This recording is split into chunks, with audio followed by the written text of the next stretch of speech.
Selamat datang di Tan Hari Channel. Channel tentang novel-novel yang sedang viral saat ini. Mohon bisa di-like dan subscribe ya. Terima kasih. Patriark Lin mengangguk dan berkata, rekan Taoist Chen benar sekali. Ketiga keluarga itu selalu arogan dan angkuh. Mereka kehilangan muka di konferensi hari ini, pasti akan menyimpan dendam. Namun, ketiga keluarga ini memiliki pengaruh yang cukup besar di Kabupaten Dongxiang. Keluarga Zhao unggul dalam senjata rahasia dan teknik racun, serta bertindak secara rahasia, keluarga kian kaya dan berkuasa, dan telah merekrut banyak kultivator independen untuk bekerja untuk mereka, dan keluarga Sun telah berkolusi dengan beberapa kultivator jahat, dan metode mereka sangat kejam dan keji. Setelah mendengar ini, bibir Chen Ping sedikit melengkung, memperlihatkan senyum percaya diri, mereka hanya badut-badut yang suka melompat. Aku akan menghancurkan mereka malam ini.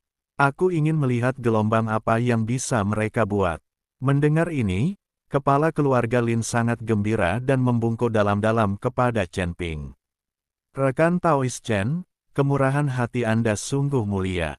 Keluarga Lin kami pasti akan mengingat ini. Saya akan segera mengatur beberapa personel untuk pergi bersama Anda. Tidak, aku bisa melakukannya sendiri. Kamu hanya perlu membiarkan Nona Lin membersihkannya dan menungguku. Setelah berkata demikian, Chen Ping menghilang dalam sekejap di aula. Kepala keluarga Lin memandang ke arah hilangnya Chen Ping, merasa penuh harap sekaligus khawatir.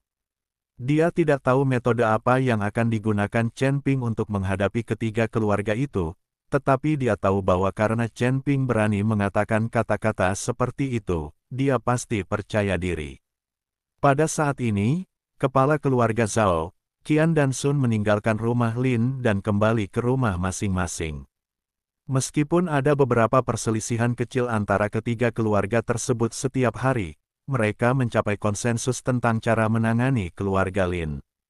Setelah Zhao Hu kembali ke rumah Zhao, dia memanggil anggota inti keluarga Zhao untuk membahas cara menghadapi keluarga Lin.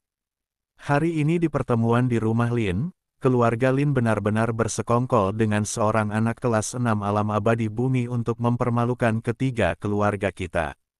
Aku, Zhao Hu, bersumpah aku tidak akan menjadi manusia jika tidak membalas dendam ini. Kata Zhao Hu sambil menggertakkan giginya. Tuan, meskipun bocah itu sombong, dia hanya berada di tingkat ke-6 alam abadi duniawi. Keluarga Zhao kita bisa dengan mudah menghadapinya dengan mengirimkan ahli manapun, kata seorang tetua keluarga Zhao. Benar, tapi keluarga Lin tidak bisa diremehkan. Mereka telah beroperasi di Kabupaten Dongxiang selama bertahun-tahun dan cukup berkuasa. Jika kita bertindak gegabah, saya khawatir kedua belah pihak akan menderita kerugian, kata tetua lainnya dengan cemas. Zhao Hu mengangguk dan berkata, Penatua kedua benar sekali. Kita tidak bisa bertindak gegabah. Akan tetapi, karena orang itu berani mengatakan bahwa ketiga keluarga kita tidak akan bertahan hidup malam ini, kita akan menunggu dan melihat bagaimana akhirnya. Jika dia tidak melakukan tindakan apapun malam ini, besok kita akan bersatu dengan keluarga Qian dan Sun untuk menghancurkan keluarga Lin dan memberitahu kepala keluarga Lin siapa yang memiliki keputusan akhir di Kabupaten Dongxiang. Semua orang mengangguk, berpikir bahwa rencana Zhao Hu dapat dilaksanakan. Maka Zhao Hu mengirim seseorang untuk memberitahu keluarga Qian dan Sun, meminta mereka untuk meningkatkan kewaspadaan malam ini dan menunggu perkembangan apapun dari keluarga Lin. Setelah Qian Wanguan kembali ke rumah Qian, dia juga memanggil para petinggi keluarga Qian untuk membahas tindakan balasan. Keluarga Lin sangat arogan dalam pertemuan hari ini, dan keluarga Qian kita tidak bisa tinggal diam.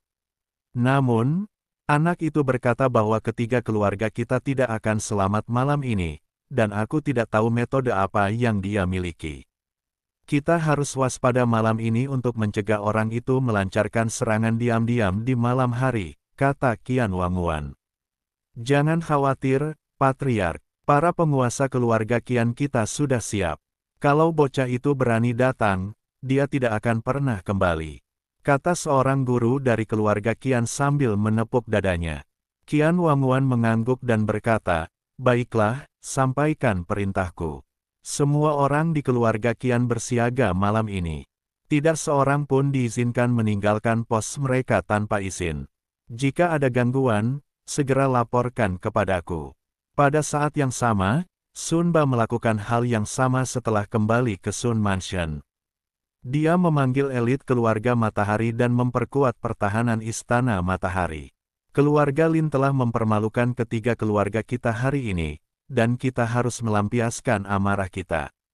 Namun, anak itu berkata bahwa ketiga keluarga kita tidak akan bertahan malam ini, jadi kita tidak bisa menganggapnya enteng. Semuanya, waspadalah malam ini. Kalau bocah itu berani datang, beritahu dia betapa hebatnya keluarga Sun kita. Seru Sun Ba dengan lantang. Semua orang di keluarga Sun menanggapi serempak, lalu mulai bersiap. Pada saat ini, kepala keluarga Lin sangat terkejut, dan pada saat yang sama merasa beruntung bahwa keluarga Lin telah berteman dengan Chen Ping. Ayah, Chen Ping sudah pergi. Apa yang ayah katakan padanya? Ketika Lin Yuner melihat Chen Ping pergi, dia masuk ke ruangan dan bertanya. Jangan tanya lagi. Layani saja Chen Ping beberapa hari ini. Berikan apapun yang dia mau. Mengerti. Kepala keluarga Lin memberi instruksi kepada Lin Yuner. Aku mengerti, hanya saja dia terlalu galak. Aku merasa sedikit sakit dan ingin istirahat, kata Lin Yuna. Jangan khawatir, kamu harus bertahan meskipun sakit. Keluarga Lin kita akan bergantung padanya di masa depan. Patriark Lin mengomel. Lin Yuner hanya bisa mengangguk. Ia tahu bahwa kemampuan keluarga Lin untuk mengendalikan Kabupaten Dongxiang sepenuhnya bergantung pada Chen Ping. Setelah Lin Yuner pergi, kepala keluarga Lin segera mengirim orang untuk memanggil semua kekuatan utama di Kabupaten Dongxiang untuk membahas pengembangan masa depan Kabupaten Dongxiang. Sekarang sang putri telah meninggal, kita tidak bisa selamanya tidak memiliki pemimpin. Berita bahwa Patriark Lin telah memanggil semua pasukan utama di Kabupaten Dongxiang menyebar seperti api di seluruh wilayah tersebut, dan setiap pasukan menghadiri pertemuan tersebut dengan maksud yang berbeda-beda. Pada hari konferensi, Aula Lin Mansion dipenuhi orang-orang, perwakilan berbagai kekuatan duduk dan berdiri, dan suasananya tampak agak tegang. Kepala keluarga Lin duduk di kursi utama. Meskipun jiwanya baru saja kembali ke tempatnya dan wajahnya agak pucat, sorot matanya memancarkan keagungan yang tak terbantahkan. Alasan kami memanggil kalian semua ke sini hari ini adalah karena Kabupaten Dongxiang tidak boleh tanpa pemimpin seharipun. Kini setelah sang putri wafat, kita harus memilih kembali orang yang berbudi luhur untuk memimpin Kabupaten Dongxiang menuju kemakmuran. Suara kepala keluarga Lin terdengar lantang dan menggema di aula. Akan tetapi, begitu dia selesai berbicara, suara tawa sumbang pun terdengar. Perwakilan dari keluarga Zhao, Qian dan Sun berdiri dengan ekspresi jijik di wajah mereka. Zhao Hu, kepala keluarga Zhao, adalah seorang pria kekar berwajah penuh daging. Ia berteriak lantang, Tuan Lin, kualifikasi apa yang Anda miliki agar keluarga Anda memimpin pemilihan putri? Apakah Anda mencoba menguasai Kabupaten Dongxiang dan memonopoli kekuasaan? Qian Wanguan, kepala keluarga Qian, bertubuh kurus namun tatapannya sinis. Ia menggema dengan tajam, benar. Keluarga Linmu hanya mengandalkan kekuatan kecil itu untuk mengklaim supremasi. Apa kau tidak memikirkan kekuatanmu sendiri? Sun Ba, kepala keluarga Sun, memasang ekspresi arogan di wajahnya. Ia menyilangkan tangan dan mencibir, kepala keluarga Lin, jiwamu baru saja pulih, berapa banyak kekuatan yang tersisa. Jangan pamer di sini, jabatan putri bukanlah sesuatu yang berhak diganggu-gugat oleh keluarga Linmu. Mendengar ini, raut wajah kepala keluarga Lin sedikit berubah, tetapi ia menahan amarahnya dan berkata, keluarga Linku telah bekerja keras untuk Kabupaten Dongxiang selama bertahun-tahun. Sekarang setelah sang putri tiada, wajar saja jika keluarga Linku mengambil alih situasi secara keseluruhan. Jika Anda punya kandidat yang lebih baik, silakan ajukan. Selama itu untuk kebaikan Kabupaten Dongxiang, keluarga Lin saya pasti akan mendukungnya. Namun, Zhao Hu menolak untuk membelinya. Ia menggebrak meja dan berteriak, dukungan. Apa yang bisa kau dukung? Soal posisi putri, tak satu pun dari 3 keluarga kami akan menerima keputusan keluarga Linmu. Jika terserah padaku, aku akan memilih salah satu dari keluarga Zhao, Qian, dan Sun kami. Qian Wangguan dan Sun Ba juga mengangguk. Untuk sesaat, pertengkaran pecah di aula. Perwakilan dari berbagai kekuatan terpecah menjadi beberapa faksi, saling menuduh dan memarahi. Situasi sempat tak terkendali. Melihat ini, Patriark Lin cemas dan marah. Ia hendak berbicara untuk menghentikan mereka ketika Zhao Hu tiba-tiba bergerak dan bergegas ke arahnya, berteriak, Patriark Lin, jika kau tidak setuju, biarkan aku menguji kemampuanmu. Kepala keluarga Lin tidak menyangka Zhao Hu akan menyerang tiba-tiba. Ia baru saja memulihkan jiwanya dan kekuatannya belum sepenuhnya pulih. Ia tidak punya waktu untuk menghindar. Tepat ketika tinju Zhao Hu hendak mengenai kepala keluarga Lin, sesosok melintas seperti hantu dan langsung muncul di hadapan kepala keluarga Lin. Ia mengangkat tangannya dan menangkis tinju Zhao Hu. Semua orang melihat lebih dekat dan menemukan bahwa itu adalah Chen Ping. Wajah Chen Ping tenang, tetapi ada rasa dingin di matanya. Ia menjentikkan lengannya pelan, dan Zhao Hu terhuyung mundur beberapa langkah. Kamu, siapa kamu? Zhao Hu menenangkan diri dan menatap Chen Ping dengan mata terbelalak, wajahnya penuh keheranan. Chen Ping tersenyum tipis dan berkata, namaku Chen Ping, menantu yang baik dari keluarga Lin. Pada saat ini, Qian Wangguan dan Sun Ba juga mengelilinginya. Mereka mengamati Chen Ping dari atas ke bawah, dan ketika mereka melihat bahwa Chen Ping baru berada di tingkat ke-6 alam abadi bumi, mereka langsung tertawa terbahak-bahak. Hahaha, kau, Dewa Bumi tingkat 6, berani memamerkan kekuatanmu di sini. Kau benar-benar tidak tahu bagaimana hidup atau mati. Qian Wangguan tertawa sangat keras hingga ia terjatuh ke belakang. Sun Ba pun menirunya dan mengejek, nak, kalau kau tahu apa yang baik untukmu, pergilah dari sini sekarang juga. Jangan mempermalukan dirimu di sini, atau kau bahkan tidak akan tahu bagaimana kau mati. Tuan Lin, Anda tidak akan mengorbankan putri Anda sendiri hanya untuk mendapatkan Dewa Bumi peringkat ke-6 ini untuk membantu keluarga Lin Anda, bukan? Zhao Hu tertawa terbahak-bahak. Chen Ping tidak peduli. Ia melirik mereka bertiga dengan tenang dan berkata, keluarga Zhao, Qian, dan Sun tidak akan selamat malam ini. Mendengar itu, suasana di aula pada awalnya hening, lalu tawa pun meledak. Hahaha, apa anak ini gila? Dengan kekuatannya yang setara dengan alam abadi duniawi tingkat ke-6, dia masih ingin ketiga keluarga kita selamat malam ini. Ini lelucon besar. Zhao Hu tertawa terbahak-bahak hingga air matanya keluar. Benar sekali, kau tidak tahu siapa dirimu. Beraninya kau bicara omong kosong di sini. Tunggu saja bagaimana kami menghadapimu, kata Qian Wangguan dengan nada bengis. Sun Ba, dengan raut wajah meremehkan, melambaikan tangannya dan berkata, baiklah, jangan buang-buang waktu dengan bocah ini. Patriark Lin, jika kau tidak memberi penjelasan yang memuaskan kepada ketiga keluarga kami tentang apa yang terjadi hari ini, jangan pernah berpikir untuk mengadakan pertemuan ini dengan benar. Kepala keluarga Lin diam-diam cemas ketika melihat perkembangan situasi hingga titik ini.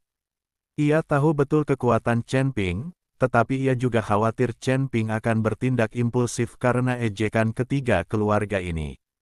Dia hendak berbicara untuk membujuk Chen Ping, tetapi melihat Chen Ping mengangguk padanya, menunjukkan bahwa dia tidak perlu khawatir. Karena kamu tidak percaya padaku, tunggu saja. Tapi, aku sarankan kamu pergi sekarang dan kembali untuk mengurus pemakamanmu dengan baik, kalau tidak, kamu tidak akan punya kesempatan lagi nanti. Chen Ping berkata dengan dingin. Setelah mendengar ini, kepala keluarga Zhao, Qian dan Sun menjadi semakin marah dan mereka semua berteriak bahwa mereka ingin memberi pelajaran kepada Chen Ping. Pada saat ini, Kepala keluarga Lin berdiri dan berkata dengan lantang, "Semuanya, urusan hari ini berakhir di sini. Kita akan membahas pencalonan putri di lain waktu.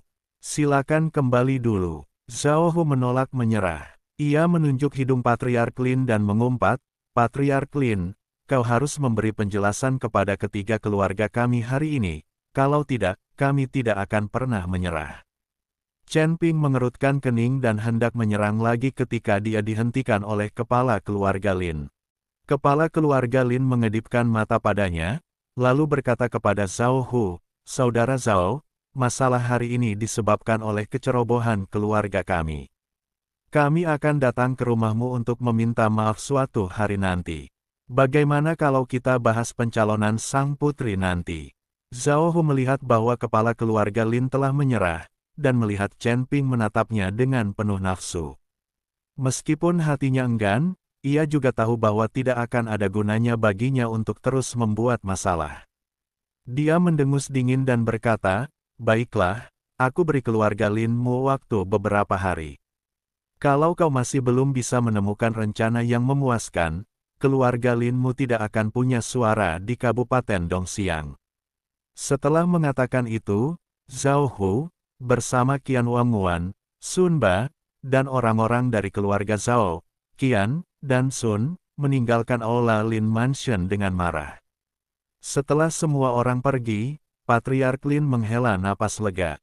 Ia menatap Chen Ping dan berkata dengan penuh syukur, "Rekan Taois Chen, saya sangat berterima kasih atas bantuan Anda hari ini. Kalau tidak, saya benar-benar tidak tahu bagaimana ini akan berakhir." Chen Ping tersenyum tipis dan berkata, "Tuan Lin, Anda tidak perlu bersikap sopan. Karena saya sudah melakukan kontak fisik dengan putri Anda, urusan keluarga Lin adalah urusan saya. Namun, keluarga Zhao, Qian, dan Sun mungkin tidak akan membiarkan keluarga Lin mengendalikan Kabupaten Dongxiang." Hanya dalam waktu setengah jam, rumah Zhao dibantai habis-habisan oleh Chen Ping. Seluruh rumah Zhao menjadi sunyi senyap. Hanya bau darah di udara yang menceritakan kejadian tragis yang baru saja terjadi. Chen Ping berjalan keluar dari rumah Zhao, tubuhnya bersih tanpa noda darah. Ia menatap langit malam dan bergumam dalam hati, selanjutnya, giliran keluarga Qian. Setelah berkata demikian, dia melesat dan bergegas menuju ke rumah Qian. Ketika Chen Ping tiba di rumah Qian, keadaan sudah siaga tinggi. Rumah Qian dikelilingi oleh jebakan dan senjata tersembunyi, dan para majikan keluarga Qian berada dalam kondisi waspada tinggi, memegang senjata, mata mereka penuh ketegangan dan kewaspadaan. Chen Ping berdiri di depan gerbang rumah Qian, menatap pintu yang tertutup rapat dengan senyum sinis di wajahnya. Dia melambaikan tangannya, lalu suatu kekuatan dahsyat menyerbu menuju gerbang rumah Qian. Terdengar suara, bang, yang keras dan gerbang rumah Qian langsung hancur berkeping-keping, serpihan kayu berhamburan kemana-mana. "Siapa yang berani bersikap kasar di rumah Qianku?" Qian Wangguan bergegas keluar dari rumah Qian, diikuti oleh sekelompok tetua keluarga Qian. Chen Ping menatap Qian Wangguan dan berkata, "Ini aku. Hari ini adalah hari di mana keluarga Qianmu akan hancur. Chen Ping, beraninya kau datang ke rumah Qianku dan mati sendirian." Qian Wangguan mencibir dan melambaikan tangannya, dan para tetua keluarga Qian bergegas menuju Chen Ping. Chen Ping berdiri di sana, matanya memperlihatkan ekspresi jijik. Dia segera membentuk segel dengan tangannya, dan dalam sekejap, api yang kuat dilepaskan dari tangannya. Api itu melesat ke arah tuan-tuan keluarga Qian bagai meteor terang. Para penguasa keluarga Qian menghindar satu demi satu, tetapi api itu seakan memiliki mata dan mengejar mereka dari dekat. Banyak tuan dari keluarga Qian terkena kobaran api dan berubah menjadi abu dalam sekejap. Melihat ini, wajah Qian Wangguan berubah drastis. Ia mengeluarkan senjata ajaib dari tangannya. Senjata ajaib itu berkilauan dengan cahaya warna-warni dan memancarkan aura yang kuat. Qian Wangguan menggumamkan sesuatu dan melemparkan senjata ajaib itu ke arah Chen Ping. Chen Ping menatap senjata ajaib terbang itu tanpa rasa takut. Ia melambaikan tangannya, dan sebuah kekuatan dahsyat menangkis senjata ajaib itu. Senjata ajaib itu terlempar kembali dan menghantam Qian Wanguan dengan keras. Qian Wanguan merasakan kekuatan dahsyat mengalir deras ke dalam tubuhnya. Ia menjerit dan jatuh ke tanah, hanya menghembuskan napas terakhirnya. Menguasai. Ketika keluarga Qian melihat Qian Wanguan jatuh, mereka semua berteriak kaget. Chen Ping mengabaikan mereka dan terus menggunakan api di rumah Qian, membunuh semua anggota keluarga Qian satu persatu. Kediaman Qian berada dalam kekacauan dan anggota keluarga Qian melarikan diri ke segala arah. Namun, mereka tidak dapat lolos dari kejaran Chen Ping. Chen Ping bagaikan dewa kematian, mondar-mandir di sekitar rumah Qian. Kemanapun ia lewat, orang-orang dari keluarga Qian berjatuhan dan mati. Setengah jam kemudian, rumah Qian juga dibantai habis oleh Chen Ping. Seluruh rumah Qian runtuh. Hanya bau darah dan kobaran api di udara yang menceritakan kejadian tragis yang baru saja terjadi. Qian Wanguan begitu ketakutan oleh pemandangan ini hingga dia buang air kecil tanpa sadar. Chen Ping melirik Qian Wanguan yang terjatuh ke tanah dan perlahan berjalan ke arahnya. Asal kau tidak membunuhku, aku bersedia memberimu semua harta keluarga Qianku. Qian Wanguan mulai memohon belas kasihan dari Chen Ping, bermaksud menggunakan harta keluarganya sebagai ganti nyawanya sendiri. Chen Ping melihat jumlah uang yang sangat besar dan tidak dapat menahan tawa. Bodoh, kalau aku membunuhmu, bukankah harta keluargamu juga milikku? Kata Chen Ping. Qian Wanguan tertegun dan agak tak berdaya. Ia merasa sebelum para penjahat itu mati, mereka akan memohon belas kasihan, lalu menggunakan emas dan perak untuk membeli nyawa mereka. Mengapa Chen Ping tidak bermain sesuai aturan? Sebelum Qian Wanguan sempat bereaksi, seberkas api menghantamnya dan mengubahnya menjadi abu. Chen Ping mengambil tas penyimpanan dan memasukkan semua harta keluarga Qian ke dalam sakunya. Keluarga Qian benar-benar kaya. Melihat tas penyimpanan yang menggembung, Chen Ping tersenyum. Chen Ping berjalan keluar dari rumah Qian, tatapannya masih dingin dan penuh tekad. Ia menatap langit malam dan bergumam dalam hati, masih ada satu keluarga lagi, keluarga Sun. Setelah berkata demikian, dia melesat dan bergegas menuju ke arah Sun Mansion. Ketika Chen Ping tiba di rumah Sun, penjagaannya sudah ketat. Istana Matahari dikelilingi oleh rune dan formasi jahat. Para anggota elit keluarga Matahari juga memegang senjata jahat di tangan mereka, dan mata mereka memancarkan semacam kegilaan dan keganasan. Chen Ping berdiri di depan gerbang Sun Mansion, menatap Sun Mansion yang penuh dengan roh jahat, dengan senyum menghina di bibirnya. Dia melambaikan tangannya, dan energi kebenaran yang kuat mengalir menuju gerbang Sun Mansion. Energi positif bertabrakan dengan energi jahat di gerbang Sun Mansion, menghasilkan suara mendesis. Dalam sekejap, gerbang Sun Mansion hancur berkeping-keping. Siapa yang berani menerobos masuk ke Sun Mansionku? Sun Ba bergegas keluar dari Sun Mansion, diikuti oleh sekelompok kultivator jahat. Chen Ping menatap Sun Ba dan berkata, "Ini aku, pamanmu. Aku masih pamanmu, dan kau, seorang dewa bumi kelas 6, berani bersikap lancang seperti itu." Sun Ba mencibir dan melambaikan tangannya, dan para kultivator jahat itu mulai menggunakan sihir jahat mereka untuk menyerang Chen Ping. Chen Ping berdiri di tempat, dengan cahaya suci di matanya. Ia segera membentuk segel dengan tangannya dan menggumamkan sesuatu. Seketika, sinar cahaya keemasan terpancar dari tangannya. Cahaya keemasan melesat ke arah para pembudidaya jahat bagaikan pedang tajam. Sihir jahat para kultivator jahat bertabrakan dengan cahaya keemasan Chen Ping, menghasilkan suara ledakan yang keras. Banyak kultivator jahat terkena cahaya keemasan dan berubah menjadi abu dalam sekejap. Melihat ini, wajah Sun Ba berubah drastis. Ia mengeluarkan sebuah buku pemujaan dari tangannya dan menggumamkan sesuatu. Seketika, roh jahat yang kuat terlepas dari buku pemujaan itu. Energi jahat berubah menjadi tangan hitam besar dan mencengkeram Chen Ping. Chen Ping menatap telapak tangan hitam yang berterbangan itu tanpa rasa takut.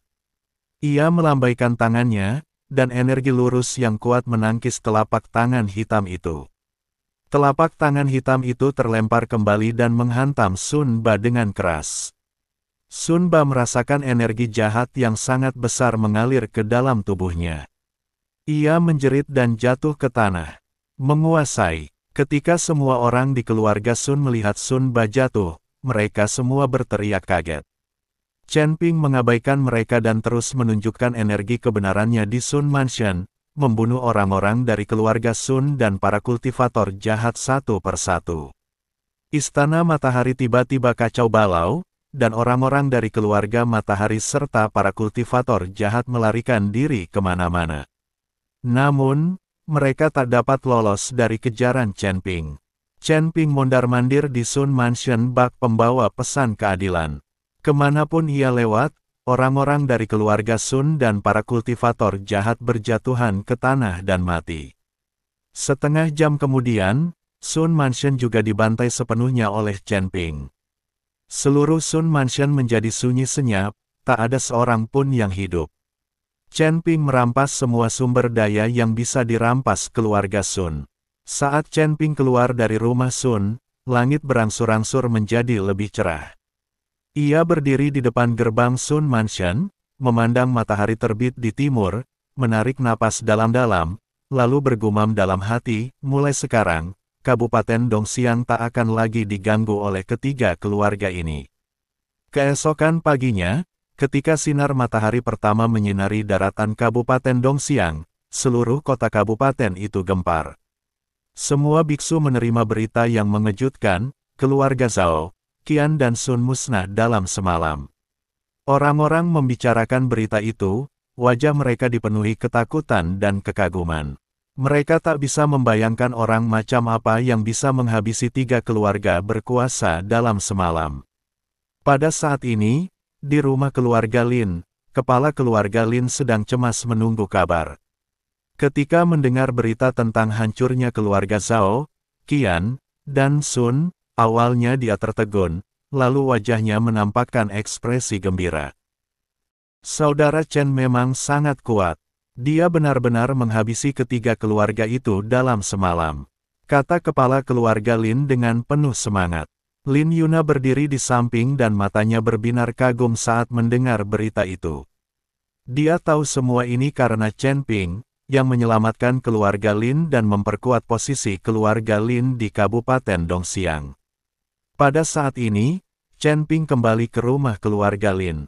Dia berjalan ke aula, menatap Patriark Lin dan Lin Yuner, tersenyum tipis, dan berkata, "Patriark Lin, ketiga keluarga itu telah kuhancurkan.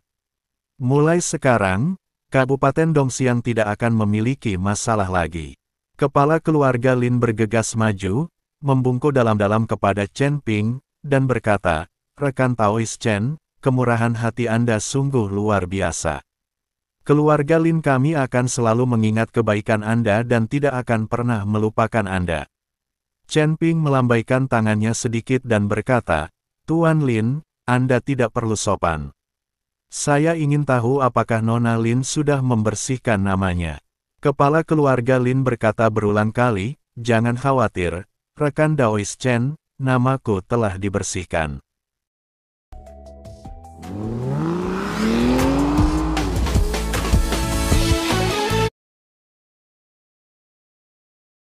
Lin Yuna melangkah maju dengan wajah memerah dan meringkuk dalam pelukan Chen Ping.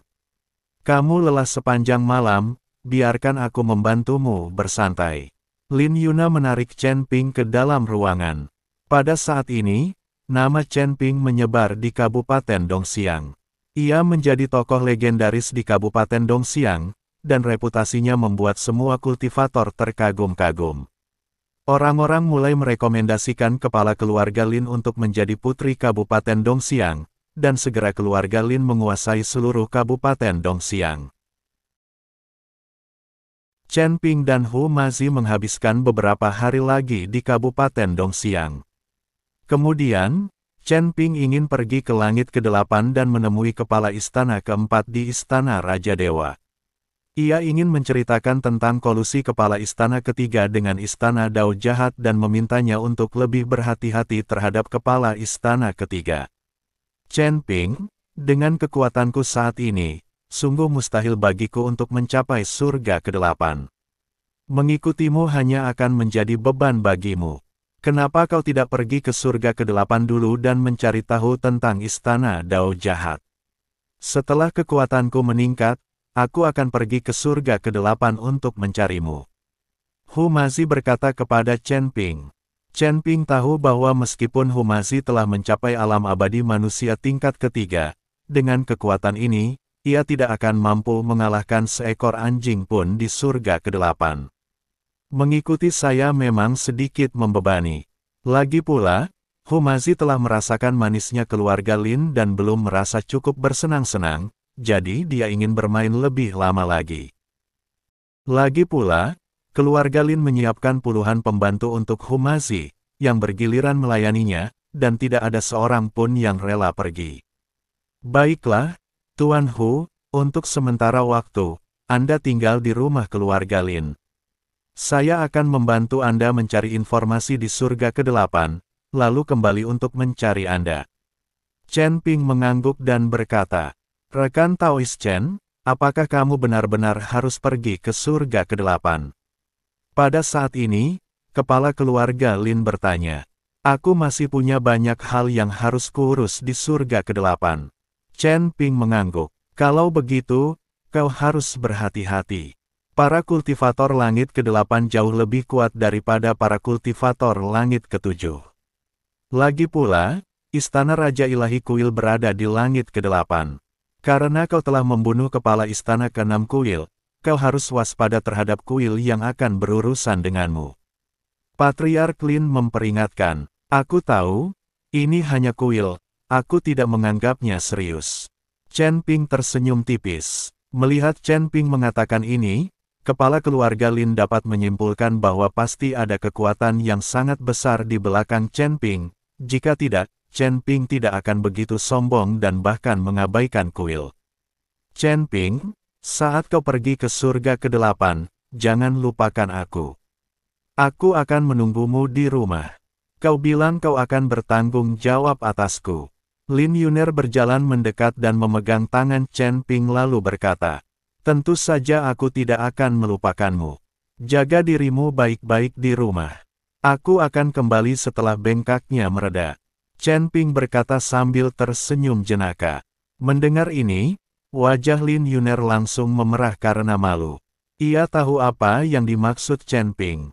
Rekan Taois Chen, saya telah menghubungi 100 kultivator untuk membantu Anda membuka lorong kehampaan dan mengirim Anda ke surga ke-8. Jika Anda membuka saluran hampa sendiri, konsumsi energinya akan terlalu besar, dan ada risiko saluran akan runtuh di tengah jalan, dan Anda akan berada dalam bahaya. Kepala keluarga Lin berkata, Oke, Chen Ping mengangguk. Dia juga tahu bahwa dia harus membuka saluran itu. Mungkin dia bisa membukanya, tetapi biayanya akan sangat besar. Dengan bantuan ratusan biksu, Chen Ping membuka lorong hampa menuju surga ke-8. Setelah melihat semua orang, Chen Ping dengan tegas berjalan memasuki lorong kehampaan. Ledakan. Dengan suara keras, saluran kehampaan itu tertutup. Chen Ping hanya merasa penglihatannya semakin kabur. Segala sesuatu di sekitarnya bergerak cepat, dan tubuhnya seolah melintasi dunia spasial yang tak terhitung jumlahnya. Tiba-tiba, Chen Ping merasakan sesuatu yang aneh di tubuhnya. Niat pedang di tubuhnya mulai memadat, dan sensasi terbakar muncul dari tubuhnya. Kemudian, ia melihat tubuhnya mulai terbakar. Chen Ping ngeri. Dia tidak menggunakan api, jadi mengapa tubuhnya tiba-tiba terbakar? Dan rasa sakit yang menusuk membuat keringat langsung mengalir di dahi Chen Ping. Tak lama kemudian, kepala Chen Ping terasa pusing dan gerakannya menjadi lebih cepat. Hanya ada lautan api di depannya, dan ia tidak bisa melihat apapun. Chen Ping menggertakkan giginya agar tidak pingsan, berusaha tetap berpikir jernih. Pada saat yang sama, ia mengaktifkan tubuh emasnya yang tak terhancurkan, ingin melindungi tubuh fisiknya. Ia telah melewati lorong hampa lebih dari sekali, tetapi belum pernah seperti ini. Bahkan ketika ia menghadapi turbulensi hampa, keadaannya tidak begitu berbahaya. Tubuh emas yang tak bisa dihancurkan itu langsung runtuh di bawah api, dan Chen Ping jatuh koma total. Pada saat ini, Chen Ping seperti bola api, bergerak cepat dalam kegelapan tak berujung. Surga ke-8, di dalam aula ketiga. Master Istana ketiga mengangkat bibirnya sedikit, tatapannya penuh dengan kekejaman dan dingin. Sekarang, Chen Ping tidak akan pernah muncul lagi, kata Master Istana ketiga dengan dingin. Tuan Istana ketiga, Anda menggunakan teknik terlarang klan dewa tanpa izin. Jika Raja Dewa tahu tentang ini, beliau pasti akan marah, kata Master Istana kelima dengan sedikit khawatir. Tidak, Raja Dewa sedang menyendiri sekarang, dan kepala istana pertama dan kedua ada di surga ke-9. Tak seorang pun akan tahu. Sedangkan kepala istana keempat, cepat atau lambat aku akan membunuhnya. Master Istana ketiga menggertakkan giginya, cahaya nafsu berkilat di matanya. Tetapi bagaimana jika Master Istana keempat mengetahui hal ini dan pergi menyelamatkan Chen Ping? Tanya Master Istana kelima. Sekalipun Master Istana keempat bertindak, mustahil menyelamatkan Chen Ping dari lorong hampa. Selama Chen Ping tidak mati, ia akan tetap terperangkap di lorong itu selamanya. Master Istana ketiga tersenyum puas. Pada saat ini, di Istana Raja Dewa, Master Istana keempat Lingxi sedang bermeditasi dengan mata tertutup. Sejak kembali dari surga ke-6, Lingxi perlahan-lahan memulihkan kekuatannya. Pertarungan dengan pemakan jiwa juga menyebabkan kerusakan yang cukup besar padanya. Kepala Istana keempat, Kepala Istana ketiga menggunakan teknik terlarang para dewa untuk langsung menjebak Chen Ping di lorong hampa. Aku khawatir Chen Ping dalam bahaya sekarang, kata pelayan Yun Xiu kepada Lingxi dengan panik. Lingxi mengerutkan kening dan tiba-tiba berdiri. Master Aula ketiga ini begitu berani menggunakan teknik terlarang para dewa. Apa dia tidak takut dengan hukuman Raja Dewa atau utusan pahala dan hukuman para dewa? Napas Lingxi menjadi cepat pada saat ini, dan ekspresinya sangat cemas. Kalian harus tahu bahwa teknik terlarang para dewa tidak bisa digunakan sembarangan. Bahkan Raja Dewa pun tidak berani menggunakannya. Jika kepala suku para dewa mengetahuinya dan mengirimkan utusan pahala dan hukuman, seluruh kuil mereka akan menderita. Kuil itu hanyalah kekuatan di antara para dewa. Beraninya ia melanggar larangan para dewa. Seluruh dewa adalah suku yang sangat besar. Lingxi samar-samar ingat bahwa banyak orang kuat di antara para dewa telah menjadi Daluo Jinxian. Tidak, aku akan meminta penjelasan kepada kepala istana ketiga. Kalau dia bertindak seperti ini, seluruh kuil kita akan mendapat masalah. Lingxi tidak dapat duduk diam lebih lama lagi, jadi dia segera berdiri dan pergi menemui Master Istana ketiga untuk meminta penjelasan. Teknik terlarang para dewa dilarang keras. Tidak ada kultivator dewa yang boleh menggunakannya sembarangan. Master Aula ketiga benar-benar menggunakan teknik terlarang para dewa untuk menjebak Chen Ping di lorong kehampaan. Lingxi bergegas ke Aula ketiga dengan marah dan menerobos masuk ke ruang pertemuan tempat Master Aula ketiga berada. Saat ini, kepala istana ketiga sedang duduk santai di kursi utama. Ketika melihat Lingxi bergegas masuk, sedikit kepanikan terpancar di wajahnya, tetapi ia segera kembali ke ekspresi arogan dan dominannya. Tuan istana ketiga, apakah kau mengakui kesalahanmu? Lingxi mengangkat alisnya, membuka lebar mata indahnya, dan berteriak dengan tegas. Namun, kepala istana ketiga tampak acuh tak acuh, menyilangkan kaki, dan berkata perlahan, "Hei, kepala istana keempat, apa yang membuatmu begitu marah? Kejahatan apa yang telah kulakukan? Kau menggunakan teknik terlarang para dewa tanpa izin dan menjebak Chen Ping di lorong hampa. Bukankah ini kejahatan?" Lingxi berkata sambil menggertakkan giginya. Kepala istana ketiga tertawa terbahak-bahak. Kepala Istana keempat, tolong berhenti melontarkan kata-kata berdarah kepadaku. Kapan aku pernah menggunakan teknik terlarang para dewa? Apa kau punya bukti? Bukti. Yun Xiu melihatnya dengan mata kepalanya sendiri, dan kau masih menyangkalnya. Ling Qi begitu marah hingga seluruh tubuhnya gemetar. Namun, kepala istana ketiga memasang ekspresi jahat di wajahnya, Yun Xiu. Bagaimana kau bisa mempercayai kata-kata pelayan seperti dia? Mungkin dia salah lihat, atau mungkin kau yang mengajarinya berkata begitu. Anda, Ling Xi sangat marah hingga tak bisa berkata-kata. Ia tak menyangka Master Istana ketiga begitu tidak masuk akal. Melihat Ling Qi begitu marah hingga tak dapat berkata-kata, Master Istana ketiga pun menjadi semakin puas diri dan mulai mengumpat, Master Istana keempat, aku rasa kau tertarik pada anak itu, Chen Ping, makanya kau begitu bersemangat membelanya. Tapi jangan buang-buang waktu Anda, orang itu mungkin sudah berubah menjadi abu sekarang. Daripada mengkhawatirkannya, lebih baik kau pikirkan dirimu sendiri dan patuhi aku. Mungkin aku bisa membuat hidupmu di kuil lebih nyaman. Ketika Ling Qi mendengar Tuan Istana ketiga mempermalukannya sedemikian rupa, ia menjadi sangat marah hingga wajahnya memucat. Ia mengepalkan tangannya, dan kuku-kukunya menancap di dagingnya. Namun dia tahu bahwa dirinya bukanlah tandingan Master Istana ketiga, dan memaksakan diri untuk menyerang hanya akan mendatangkan penghinaan bagi dirinya sendiri. Tuan Istana ketiga, kau akan membayar atas apa yang telah kau lakukan. Ling Qi menahan amarahnya dan berkata dengan dingin.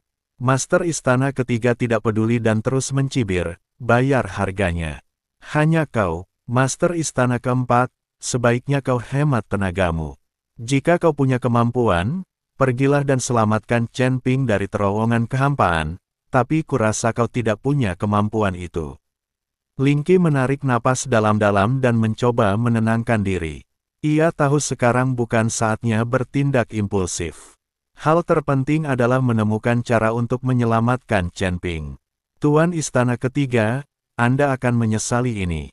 Setelah Ling Qi selesai berbicara, dia berbalik dan meninggalkan aula ketiga. Setelah kembali ke kediamannya, Ling Qi mulai memutar otak untuk memikirkan cara menyelamatkan Chen Ping. Dia tahu bahwa lorong kehampaan itu sangat berbahaya, terutama lorong kehampaan yang telah dipengaruhi oleh teknik terlarang para dewa, yang penuh dengan bahaya yang tidak diketahui. Tetapi dia tidak bisa hanya melihat Chen Ping jatuh dalam keputusasaan tanpa menyelamatkannya. Ling Xi pertama-tama memikirkan beberapa buku kuno para dewa, mungkin ada metode untuk mematahkan pengaruh teknik terlarang para dewa di saluran kehampaan. Dia segera pergi ke perpustakaan Istana Raja Dewa dan mulai mencari petunjuk di antara lautan luas buku-buku kuno. Di perpustakaan, Ling Qi membolak-balik buku kuno halaman demi halaman, tidak berani berkedip karena takut kehilangan informasi berguna. Waktu berlalu menit demi menit, dan dahi Ling Qi dipenuhi keringat, tetapi dia masih belum menyerah. Tidak peduli apapun, dia tidak bisa membiarkan Chen Ping terjebak di lorong hampa itu. Meskipun dia dan Chen Ping tidak memiliki hubungan, Ling Qi akan memikirkan penampilan Chen Ping dari waktu ke waktu sejak kembali dari surga ke-6. Terkadang saya memimpikannya Chen Ping, dan kemunculannya tidak dapat dilupakan. Ling Qi telah berlatih sejak dia masih kecil dan tidak pernah memiliki perasaan apapun terhadap anak-anaknya. Namun kini hatinya kacau balau, terutama ketika mendengar Chen Ping dalam bahaya. Ia begitu bingung hingga tak bisa berlatih dengan baik. Ia tak tahu apakah ini bisa disebut emosi. Akan tetapi, bahkan jika dia mempertaruhkan nyawanya, dia tidak akan pernah membiarkan Chen Ping terjebak sampai mati di lorong hampa itu. Saat ini, Chen Ping berada di kehampaan. Ketika ia perlahan membuka matanya, ia mendapati dirinya berada di langit berbintang yang tak dikenal. Di langit berbintang ini, meteor yang tak terhitung jumlahnya melintas, dan meteor-meteor ini terbakar dengan api. Tubuh Chen Ping sendiri juga terbakar, tetapi dia tidak bisa lagi merasakan sakit, seolah-olah tubuh ini bukan lagi miliknya. Ledakan, tiba-tiba terdengar suara gemuruh yang memekakkan telinga, dan ketika Chen Ping melihatnya, Meteor yang tak terhitung jumlahnya hancur berkeping-keping dalam sekejap, meledak bagaikan kembang api, begitu menyilaukan. Wajah Chen Ping dipenuhi kebingungan. Ia tidak mengerti kekuatan macam apa yang bisa menghancurkan begitu banyak meteor.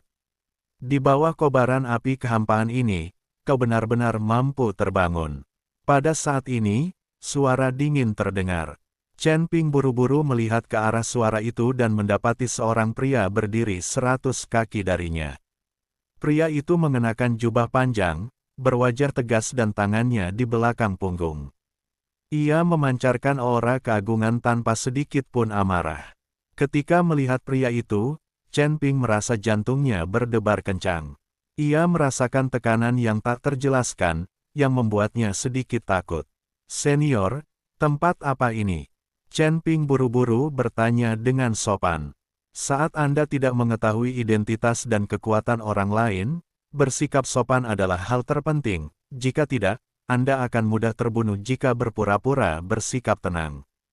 Pria itu menatap Chen Ping, tersenyum tipis dan berkata, "Ini tidak dimanapun." Perkataan pria itu membuat Chen Ping sangat bingung dan dia tidak dapat memahaminya sama sekali. Tetapi dia tidak berani bertanya lebih jauh karena takut membuat pihak lain marah. "Senior, saya tidak tahu siapa Anda, bisakah Anda memberitahu saya?" Karena dia tidak tahu di mana tempat ini, Chen Ping memutuskan untuk mencari tahu identitas pria itu. Jika itu adalah seseorang dari kekuatan musuh, Chen Ping harus mencari cara untuk melarikan diri dan tidak tinggal di sini dan menunggu kematian. Pria itu tampaknya memahami maksud Chen Ping dan tersenyum, "Jangan takut, aku tidak akan menyakitimu. Aku dari kuil." Ketika Chen Ping mendengar bahwa itu adalah seseorang dari kuil, hatinya menegang. Lagi pula, ia memang memiliki dendam terhadap kuil, tetapi ia memiliki hubungan baik dengan guru keempat kuil. Maka Chen Ping bertanya dengan ragu-ragu, "Senior, saya memiliki hubungan baik dengan Master Istana keempat di kuil Anda.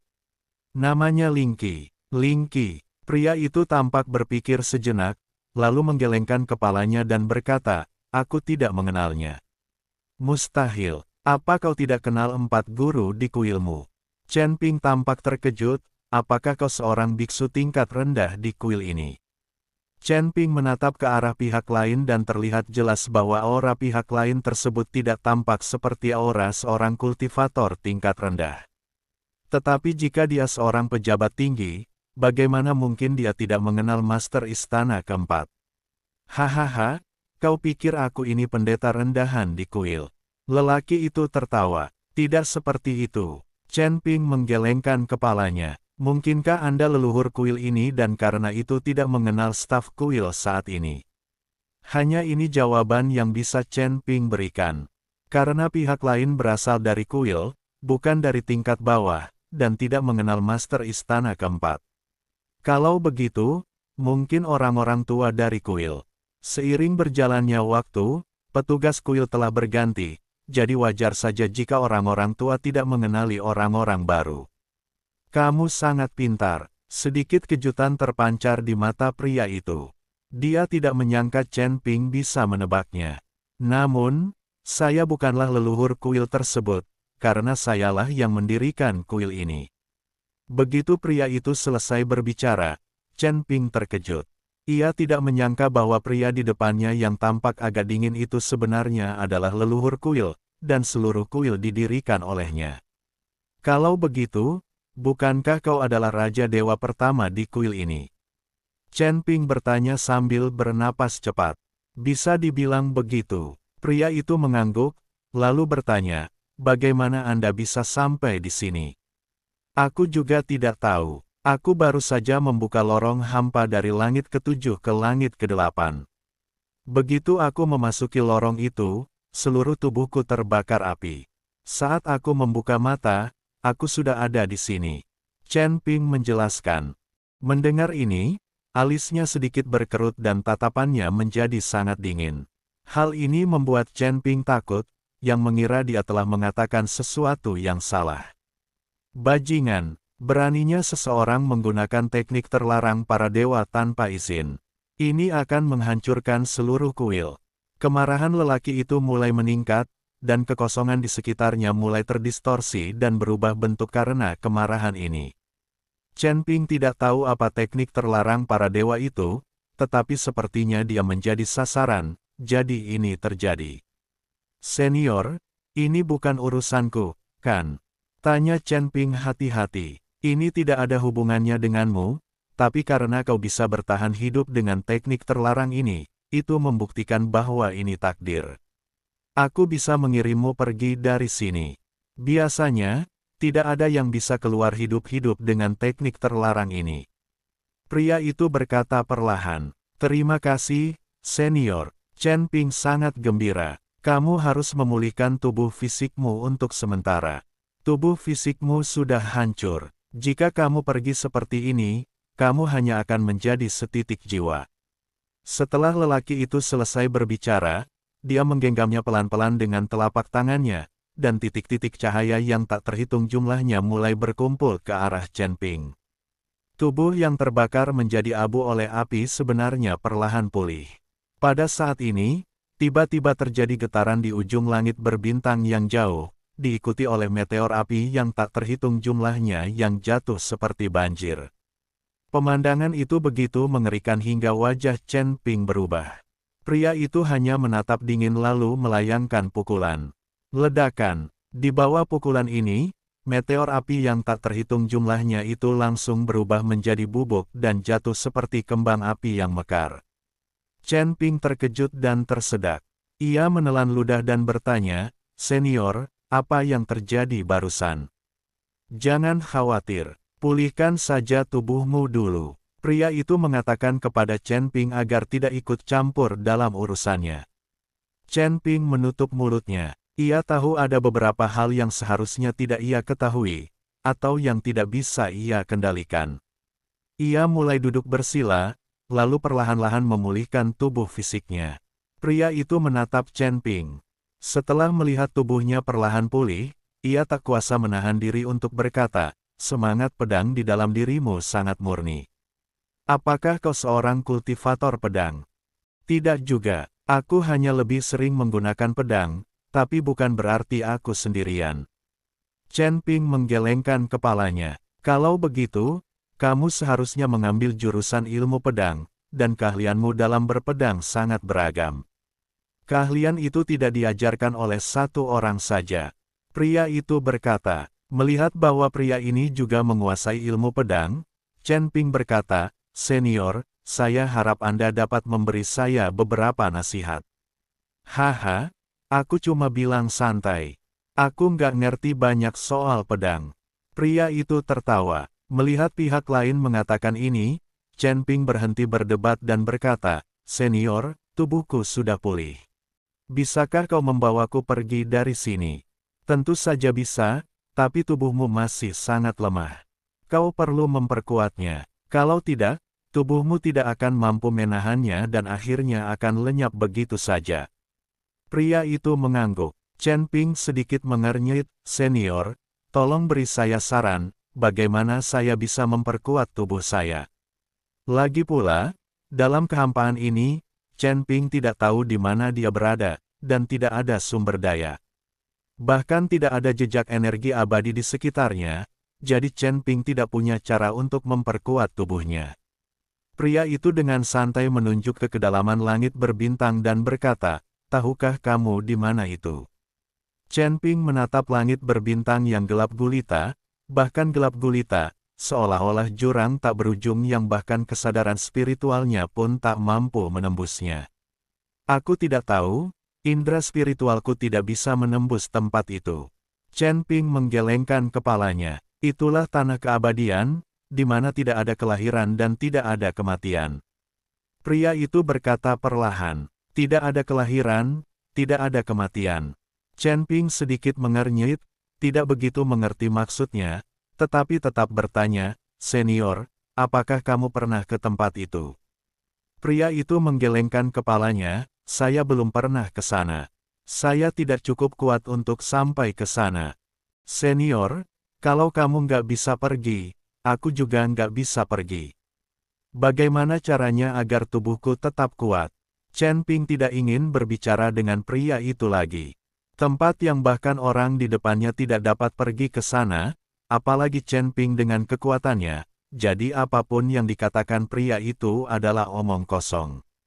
Jika ingin memperkuat tubuh, kita perlu berjuang tanpa henti. Hanya dengan membiarkan tubuh terus-menerus menerima pukulan dan kemudian terus-menerus memperbaiki diri, barulah tubuh bisa menjadi lebih kuat. Saat lelaki itu selesai berbicara, bola-bola api yang tak terhitung jumlahnya muncul dari ujung langit berbintang yang tak berujung, dan bola-bola api ini jatuh sepadat tetesan air hujan. Namun kali ini, sosok pria itu tiba-tiba menjadi ilusi, dan meteor melewati tubuhnya tanpa reaksi apapun. Dengan menghancurkan meteor-meteor ini, tubuhmu akan diperkuat. Pria itu berkata kepada Chen Ping. Chen Ping mengangguk, dan saat berikutnya dia mengeluarkan pedang pembunuh naga, yang berubah menjadi cahaya pedang dan melayang ke langit. Chen Ping memegang pedang pembunuh naga di tangannya dan melesat ke langit yang penuh dengan meteor berapi. Meteor-meteor yang terbakar dengan api yang berkobar-kobar ini jatuh seperti hujan meteor, masing-masing mengandung suhu tinggi dan kekuatan tumbukan yang mengerikan. Ledakan, bola api pertama mengenai dada Chen Ping. Kekuatan tumbukan yang dahsyat membuatnya terlempar mundur seperti layang-layang yang talinya putus, dan darah menyembur keluar dari mulutnya. Pakaian di dadanya langsung berubah menjadi abu, kulitnya terbakar merah, dan mengeluarkan bau terbakar. Chen Ping berjuang untuk bangun, merasa seolah-olah organ dalamnya akan bergeser. Jangan menghindar, gunakan tubuhmu untuk melawan. Suara seorang pria terdengar dari kejauhan, hanya dengan membiarkan kekuatan meteor api menembus setiap inci kulitmu, kau dapat benar-benar memperkuat tubuhmu. Chen Ping menggertakkan giginya dan bergegas menuju kelompok bola api itu lagi. Kali ini dia tidak menggunakan pedangnya untuk melawan, melainkan menyingkirkan pedang pembunuh naga, mengepalkan tinjunya, dan menahan hantaman meteor api. Dor, dor, dor. Suara tabrakan terus-menerus terdengar, dan Chen Ping sepenuhnya ditelan oleh meteor api. Tubuhnya berulang kali terbentur ke depan dan ke belakang, dan ia terus bangkit, berlumuran luka dan darah. Kulitnya hangus terbakar, dan di banyak tempat, bahkan tulang-tulangnya terlihat. Chen Ping mengeluarkan raungan kesakitan, tetapi matanya menjadi semakin bertekad. Pria itu mengangguk puas dan melanjutkan instruksinya, salurkan energi internal Anda, arahkan energi meteor api ke meridian Anda, dan latih tulang dan otot Anda. Chen Ping mendengarnya dan segera mulai melatih keterampilannya sesuai dengan instruksi pria itu. Dia memobilisasi energi sejati dalam tubuhnya, membentuk siklon yang mengalir cepat melalui meridiannya. Saat bola api itu menghantam lagi, dia tidak lagi melawan, melainkan mengarahkan energi dahsyat itu ke dalam tubuhnya. Energi panas itu mengalir melalui meridiannya bagaikan magma, menyebabkan rasa sakit luar biasa dimanapun ia lewat, seakan-akan meridian itu akan terbakar habis. Namun Chen Ping menggertakkan giginya dan bertahan, mengarahkan energi ke seluruh bagian tubuhnya sesuai dengan jalur latihan. Seiring berjalannya waktu, tubuh Chen Ping menjadi semakin kuat di bawah pengaruh bola api yang terus-menerus. Cedera yang awalnya membutuhkan waktu lama untuk pulih, kini dapat disembuhkan hanya dalam beberapa tarikan napas. Kulit secara bertahap kembali ke warna normal dari yang hangus, dan menjadi lebih keras dan berkilau. Bagus sekali. Tubuhmu sudah mulai beradaptasi. Suara lelaki itu penuh pujian, sekarang cobalah untuk menyerap energi bola api itu secara aktif, jangan hanya menahannya secara pasif. Ketika Chen Ping mendengar ini, secercah cahaya melintas di matanya. Dia menarik napas dalam-dalam, membuka lengannya, dan mengambil inisiatif untuk menghadapi bola api. Kali ini, dia tidak lagi pasif menerima pukulan, tetapi mengambil inisiatif untuk menyerang. Angsa, Chen Ping menjerit pelan dan mulai berlatih teknik menelan langit dan melahap bumi. Tubuhnya tampak berubah menjadi lubang hitam besar, dan mulai aktif menyerap energi bola api. Ketika meteor api mendekati tubuhnya, dia benar-benar menelannya langsung ke dalam tubuhnya dan mengubahnya menjadi energi murni untuk menyehatkan tubuhnya. Ledakan, ledakan, ledakan. Tubuh Chen Ping mengeluarkan suara-suara teredam, otot-ototnya menjadi lebih kuat karena mendapat asupan energi, dan tulang-tulangnya juga mengeluarkan suara renyah, seakan-akan ia tengah mengalami transformasi total. Dia telah tumbuh beberapa inci lebih tinggi tanpa menyadarinya, dan tubuhnya menjadi lebih proporsional dan kuat. Itu tidak cukup. Suara lelaki itu terdengar lagi, biarkan lebih banyak bola api datang. Saat pria itu selesai berbicara, bola-bola api yang tak terhitung jumlahnya muncul lagi di langit berbintang yang jauh, jumlahnya 10 kali lipat dari sebelumnya. Bola api ini lebih besar, lebih terang, dan mengandung energi yang lebih mengerikan. Namun Chen Ping tak lagi takut. Ia menatap langit dan meraung panjang, suaranya menggema menembus awan. Cahaya keemasan samar muncul di permukaan tubuh, yang merupakan tanda bahwa kekuatan fisik telah mencapai tingkat tertentu. Tepat waktu, Chen Ping melompat dan bergegas menuju area di mana bola api paling terkonsentrasi. Dia mengayunkan tinjunya seperti palu meteor, dan setiap pukulan dapat menghancurkan beberapa meteor. Pada saat yang sama, tubuhnya dengan gila-gilaan menyerap energi ini, dan kekuatan fisiknya meningkat dengan kecepatan yang terlihat oleh mata telanjang. Kerak, kerak, tulang-tulang itu mengeluarkan suara renyah, yang merupakan suara peningkatan kepadatan tulang. Serat otot juga menjadi lebih keras dan kuat di bawah pengaruh energi, dan setiap inci kulit memancarkan cahaya sehat. Pria itu berdiri di kejauhan dan mengangguk puas, memang, tubuhmu telah mencapai alam besi dan baja. Tapi ini belum cukup, lanjutkan. Chen Ping tidak berhenti. Ia merasa tubuhnya seperti lubang tanpa dasar yang tak pernah terisi. Energi bola api terus mengalir ke tubuhnya, berubah menjadi kekuatan tubuh fisiknya. Setelah waktu yang tidak diketahui, ketika bola api terakhir ditelan oleh Chen Ping, dia perlahan membuka matanya. Pada saat ini, seluruh tubuhnya memancarkan cahaya keemasan redup, kulitnya sebening kaca, dan otot-ototnya halus dan penuh kekuatan ledakan. Senior, saya merasa tubuh saya telah mencapai tingkat yang belum pernah terjadi sebelumnya. Chen Ping berkata dengan bersemangat. Dia dapat merasakan bahwa dia sekarang dapat menghancurkan gunung dengan satu pukulan dan meratakan sungai dan lautan dengan satu tendangan. Pria itu tersenyum tipis, ini baru permulaan. Meskipun tubuhmu sudah sangat kuat, ia belum mencapai batasnya yang sebenarnya. Kalau begitu aku akan melanjutkan. Chen Ping mengambil inisiatif untuk menuju meteor api lagi. Pria itu memandang Chen Ping di langit yang penuh dengan meteor api, bertanya-tanya apa yang sedang dipikirkannya. Surga ke-8, 3 istana. Master Aula ketiga saat ini sedang berdiri di luar aula utama bersama sekelompok murid dari aula ketiga. Di pihak penguasa istana ketiga adalah penguasa istana kelima yang telah pulih, serta 4 pengawal dewa teratas dari istana ketiga, dan sekelompok orang kuat dari istana ketiga. Kepala istana ketiga terus melihat sekeliling, seakan menunggu seseorang. Pada saat ini, Master istana ketiga tiba-tiba menoleh dan melihat seorang pria paruh baya perlahan mendekat dari kejauhan. Orang ini adalah pangeran dari istana Dao Jahat, satu tingkat lebih tinggi dari tetua Sue Wuying. Tidak heran jika kepala istana ketiga membawa orang ke pintu untuk menyambut kami secara pribadi. Melihat pria itu mendekat, kepala istana ketiga bergegas maju dan berkata sambil tersenyum, kehadiran pribadi Pangeran Wu sungguh membawa kehormatan bagi istanaku yang sederhana. Pangeran Wu memiliki ekspresi tenang di wajahnya, dan tampak tidak terpengaruh oleh sanjungan Master Istana ketiga. Kau ingin berurusan dengan 4 penguasa istana dan menduduki istana Raja Ilahi.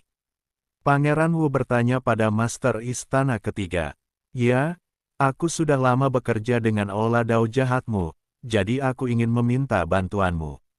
Master Istana ketiga mengangguk. Aku akan membantumu mengatasinya. Pangeran Wu mengangguk. Namun, Master Aula ketiga menatap Pangeran Wu dan bertanya dengan sedikit keraguan, Pangeran Wu, apakah kau sendirian di sini? Jika kau sendirian, aku khawatir kau tidak akan bisa mendekati istana Raja Ilahi. Setelah mendengar ini, Pangeran Wu tersenyum dingin dan berkata, "Jangan khawatir, semuanya terkendali." Mendengar apa yang dikatakan Pangeran Wu, kepala istana ketiga mengerutkan kening. Meskipun Pangeran Wu memiliki status tinggi di istana Dao Jahat, itu tidak berarti dia sangat berkuasa. Siapa yang bisa menyalahkannya karena memiliki ayah yang baik? Kalau saja dia ada di istana Dao Jahat, Pangeran Wu bisa berjalan sesuka hatinya dan tak akan ada yang berani menghentikannya. Namun jika dia pergi ke istana Raja Dewa, kepala istana keempat tidak akan menoleransinya. Tepat ketika Master Istana ketiga hendak membujuk Pangeran Wu agar tidak pamer saat keluar, tiba-tiba kekosongan di atas kepalanya mulai mendidih, dan kemudian jalan gelap perlahan runtuh. Di jalan itu, seorang lelaki tua berjubah hitam berjalan perlahan sambil memegang tongkat tengkorak di tangannya. Wajah lelaki tua itu dipenuhi bekas luka yang menyeramkan, dan ada beberapa tanda berwarna merah darah di jubahnya, yang memancarkan kekuatan aneh. Melihat pemandangan ini, Master Istana ketiga merasakan jantungnya berdebar kencang, dan yang lainnya pun merasa seperti sedang menghadapi musuh yang tangguh. Karena mereka dapat merasakan bahwa orang ini sangat berkuasa. Tuan Istana ketiga, jangan gugup. Melihat ekspresi gugup kepala Aula ketiga, Pangeran Wu tak kuasa menahan senyum. Ia lalu menghampiri lelaki tua itu dan berkata, "Tetua Agung." Mendengar ini, kepala istana ketiga menghela napas lega. Ternyata lelaki tua itu sebenarnya adalah Tetua Agung Istana Jalur Jahat. Dan dia terlihat sangat kuat. Bahkan Pangeran Wu sangat menghormatinya, yang menunjukkan bahwa Tetua Agung itu memiliki status yang sangat tinggi di Istana Dao Jahat. Sang Tetua Agung datang ke hadapan Master Aula ketiga, menatapnya dari atas ke bawah, dan berkata dengan suara dingin, "Apakah Anda Master Aula ketiga kuil?" "Benar sekali," kata kepala istana ketiga. "Itu saja," kata Tetua Agung dengan dingin. Tatapan menghina ini membuat Master Istana ketiga tertegun dan sangat tidak senang, tetapi ia tidak berani marah. Bagaimanapun, ia masih membutuhkan bantuan Istana Dao Jahat untuk merebut Istana Raja Dewa dan menghadapi Master Istana keempat. Kehadiran Tetua Agung pasti akan membantuku merebut Istana Raja Ilahi. Selama aku menjadi Raja Ilahi Kuil, aku pasti akan membantu Istana Jalan Jahatmu mengumpulkan banyak jiwa. Tuan Istana ketiga meyakinkan. Tetua Agung mencibir, "Jangan bilang kau punya Raja Ilahi di atasmu. Lihat saja kepala istana kedua dan kepala istana pertama. Siapa di antara mereka yang bisa kau tangani?" Ketika Master Istana ketiga mendengar ini, dia langsung tertawa.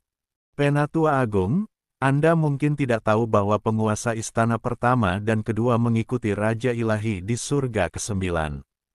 Selama saya merebut istana Raja Ilahi di sini, mereka akan segera mengambil tindakan terhadap Raja Ilahi. Aku hanya sedang menghubungi Aula Jalan Jahatmu.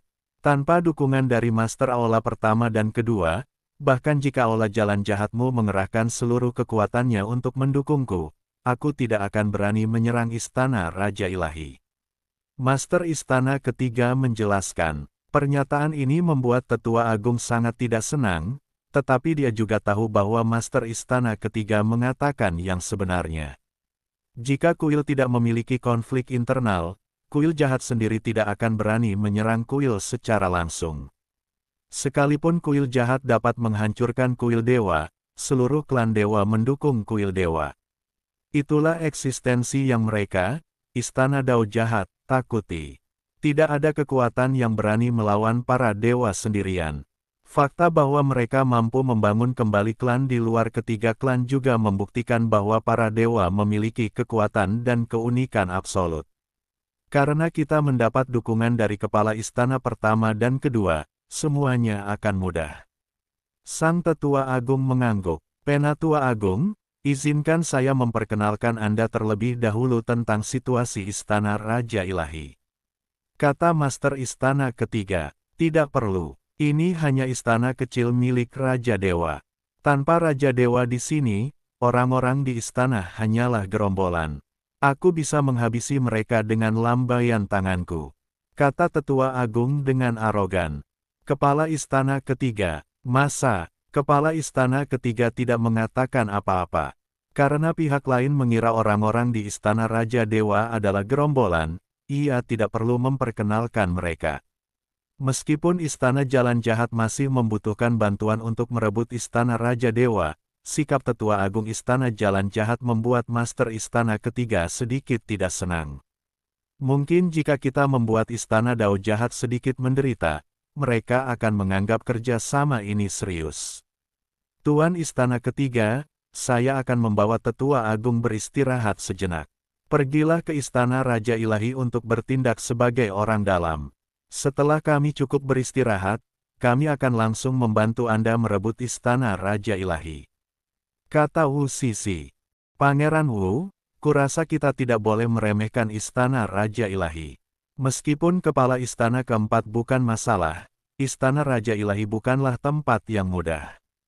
Kata Master Istana Ketiga. Mengapa tidak sederhana? Tanya Pangeran Wu. Meskipun Istana Raja Ilahi dijaga oleh 4 kepala istana, yang benar-benar tangguh adalah 4 penjaga Istana Raja Ilahi. Kekuatan keempat penjaga ini adalah sesuatu yang bahkan kami, para kepala istana, belum pernah saksikan. Sebenarnya, kami bahkan belum melihat wajah keempat penjaga ini. Kami hanya mendengar Raja Ilahi menyebut mereka. Konon, keempat penjaga ini adalah pengawal Raja Ilahi pertama. Dengan peralihan kekuatan ilahi, keempat pengawal Raja Ilahi pertama juga menjadi pengawal Istana Raja Ilahi. Tak seorang pun pernah melihat mereka sejak saat itu. Tapi selama Istana Raja Ilahi dalam masalah, keempat penjaga ini pasti akan muncul. Master Istana Ketiga mengikuti Pangeran Wu dan berkata, "Jadi, tidak ada di antara kalian yang pernah melihat keempat penjaga itu." Pangeran Wu tersenyum. "Benar sekali." Master Istana Ketiga mengangguk. "Hahaha." Pangeran Wu tiba-tiba tertawa, "Bagaimana kau bisa begitu yakin bahwa Istana Raja Ilahi pasti memiliki 4 penjaga agung? Mungkinkah dia hanya membual dan menipumu, dan dia mengarang 4 pelindung hanya untuk mencegahmu memberontak?" Master Istana Ketiga tercengang. Pada saat ini, Master Istana Ketiga hanya ingin mengutuk. Meskipun orang-orang dari klan Dewa sombong dan memandang rendah orang lain, mereka tidak memiliki kebiasaan berbohong. Siapakah yang membentuk 4 penjaga untuk melindungi keselamatan Istana Raja Dewa? Tuan Istana Ketiga, Anda terlalu berhati-hati dan kurang pengalaman. Sang Tetua Agung perlahan melirik ke dalam kehampaan dan berkata, "Lupakan 4 pelindung agung. Bahkan jika Raja Ilahi pertama kuilmu ada di sini, aku bisa membunuhnya dengan 1 tamparan." Membual, Sang Master Aula Ketiga membuka mulutnya namun tidak mengatakan apapun, mengumpat dari lubuk hatinya.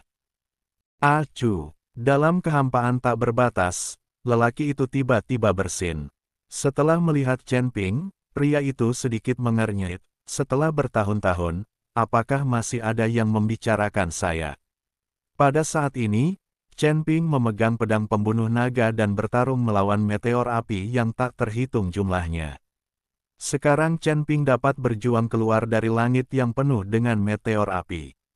Setelah waktu yang tidak diketahui, meteor api yang tak terhitung jumlahnya menghilang, dan Chen Ping berdiri dalam kehampaan, dengan api berkobar di sekelilingnya. Itulah energi bola api. Chen Ping memejamkan matanya sedikit dan membiarkan api membakar tubuhnya. Tetapi tak lama kemudian api itu perlahan menghilang. Api ini tidak hanya gagal membakar tubuh Chen Ping, tetapi Chen Ping malah menyerap energinya. Selama periode ini, Chen Ping telah berjuang melawan meteor api dan menyerap energinya. Tubuh fisiknya telah mencapai tingkat baru. Bukan hanya tubuh fisiknya, tetapi kekuatan Chen Ping juga meningkat terlalu cepat. Meskipun tidak ada sumber daya atau energi spiritual di sini, meteor-meteor ini telah menjadi sumber daya untuk kultivasi Chen Ping. Tiba-tiba bola api yang tadinya menghilang itu muncul lagi dari ujung kehampaan, dan kali ini datangnya dari tempat yang tak terduga dan tak dapat dihancurkan. Melihat meteor berapi yang tak terhitung jumlahnya di depannya, mata Chen Ping menjadi panas. Ia tidak lagi takut atau ngeri, melainkan dipenuhi kerinduan yang tak berujung. Bola api ini bukan lagi sesuatu yang mengerikan, melainkan sumber daya yang baik. Chen Ping, yang memegang pedang pembunuh naga, langsung menerkam ke arah meteor yang berapi-api. Cahaya pedang mencabik-cabik meteor api yang tak terhitung jumlahnya menjadi berkeping-keping. Pria itu menatap Chen Ping dengan tenang, tanpa mengucapkan sepatah kata pun atau mengambil tindakan apapun. Ia mendapati Chen Ping memiliki tingkat pemahaman yang tinggi. Ia hanya memberinya beberapa petunjuk, dan Chen Ping mampu memahami banyak hal sendiri. Terutama niat pedang Chen Ping, yang mulai menjadi semakin murni dengan setiap ayunan pedang. Meteor api dari tanah yang tak bisa dihancurkan, mari kita lihat seberapa lama kau bisa bertahan. Pria itu menatap Chen Ping yang semakin bersemangat dan bergumam pada dirinya sendiri. Malam itu segelap tinta, menyelimuti Kabupaten Dongxiang. Seluruh kota kabupaten itu hening di malam hari. Namun, di balik permukaan yang tampak tenang ini, arus bawah bergejolak, dan badai berdarah diam-diam sedang bersiap. Sosok Chen Ping secepat kilat, bergerak menembus kegelapan. Tatapannya dingin dan tegas, memancarkan aura yang mengerikan. Malam ini, dia akan pergi sendiri untuk menghancurkan keluarga Zhao, Qian dan Sun, dan memberitahu seluruh Kabupaten Dongxiang bahwa keagungannya tidak dapat dilanggar. Pertama, Chen Ping datang ke rumah Zhao. Gerbang rumah Zhao ditutup, dan lampu redup berkedip-kedip di dinding sekitarnya, memancarkan suasana tegang. Chen Ping sedikit mengangkat sudut mulutnya, memperlihatkan senyum meremehkan. Ia melompat ringan, melewati tembok tinggi, dan mendarat di halaman rumah Zhao. Begitu dia mendarat, puluhan pengawal keluarga Zhao mengelilinginya, memegang bilah pisau tajam dan tatapan mereka penuh kewaspadaan. "Siapa kau? Beraninya kau masuk tanpa izin ke rumah Zhao?" teriak penjaga terdepan dengan keras. Ekspresi Chen Ping tenang, seolah-olah para penjaga di hadapannya hanyalah semut. Ia perlahan berkata, "Saya Chen Ping. Hari ini di pertemuan di Lin Mansion, keluarga Zhao mau bersikap kasar kepadaku. Hari ini adalah pembalasanmu. Chen Ping, kau orang sombong yang bilang 3 keluarga kita takkan selamat malam ini. Beraninya kau, sendirian, datang ke rumah Zhaoku dan bertindak liar." Pemimpin penjaga itu mencibir dan melambaikan tangannya, dan para penjaga bergegas menuju Chen Ping seperti air pasang. Chen Ping berdiri di sana, tak bergerak. Ketika para penjaga bergegas menghampirinya, ia tiba-tiba bergerak, dan aura dahsyat menyebar ke segala arah. Para penjaga terpental oleh aura itu dan jatuh ke tanah lalu mati sebelum mereka sempat berteriak. Namun sekejap kemudian, seluruh pengawal di pelataran itu roboh, dan tanah pun berlumuran darah. Chen Ping bahkan tidak melihat mayat-mayat itu dan langsung berjalan ke aula rumah Zhao. Saat itu, Zhao Hu sedang mendiskusikan tindakan pencegahan dengan anggota inti keluarga Zhao di aula. Ketika mereka mendengar suara gaduh di luar, mereka bergegas keluar satu persatu. Ketika Zhao Hu melihat mayat-mayat berserakan di tanah dan Chen Ping berdiri di tengahnya, wajahnya langsung pucat. Kau benar-benar berani datang ke kediamanku, Zhao, dan melakukan pembunuhan." Geram Zhao Hu sambil menggertakkan giginya. Chen Ping menatapnya dengan dingin dan berkata, "Sudah kubilang sebelumnya bahwa ketiga keluargamu tidak akan selamat malam ini. Sekaranglah saatnya keluarga Zhaomu dihancurkan. Sombong, kau sendiri yang ingin menghancurkan keluarga Zhaoku." Zhao Hu meraung marah, mengeluarkan senjata tersembunyi dari tangannya dan menembakkannya ke arah Chen Ping. Senjata tersembunyi itu memancarkan cahaya dingin dan jelas dilapisi dengan racun yang mematikan. Chen Ping tidak menghindar atau menghindar. Ia melambaikan tangannya, dan aliran udara yang kuat memblokir semua senjata tersembunyi. Senjata tersembunyi ditembakkan ke arah Zhao Hu dan yang lainnya. Beberapa dari mereka tidak dapat menghindar dan terkena senjata tersembunyi tersebut, jatuh ke tanah sambil menjerit. "Kau Sihir macam apa ini? Zhao Hu membelalakkan matanya karena ngeri. Chen Ping mencibir dan berkata, ini bukan trik sulap, tapi kekuatanku. Hari ini adalah akhir dari keluarga Zhao Mu. Setelah berkata demikian, dia melesat dan dalam sekejap muncul di hadapan Zhao Hu, lalu meninju dada Zhao Hu. Zhao Hu ingin menghindar, tetapi mendapati dirinya tidak bisa bergerak sama sekali, seolah-olah dirinya ditahan oleh kekuatan tak terlihat. Tinju Chen Ping menghantam dada Zhao Hu dengan keras. Zhao Hu merasakan kekuatan dahsyat mengalir deras ke dalam tubuhnya, dan organ-organ dalamnya hancur seketika. Matanya terbelalak, ia menyemburkan seteguk darah, dan jatuh tersungkur. Untuk menghadapi pemuda tak dikenal ini, Chen Ping bahkan terlalu malas menggunakan pedang pembunuh naga. Menguasai. Ketika semua orang di keluarga Zhao melihat Zhao Hu jatuh, mereka semua berteriak kaget. Chen Ping mengabaikan mereka dan terus membunuh orang di rumah Zhao. Sosoknya bagaikan kilat menyambar rumah Zhao. Kemanapun ia lewat, seluruh keluarga Zhao berjatuhan ke tanah dan mati.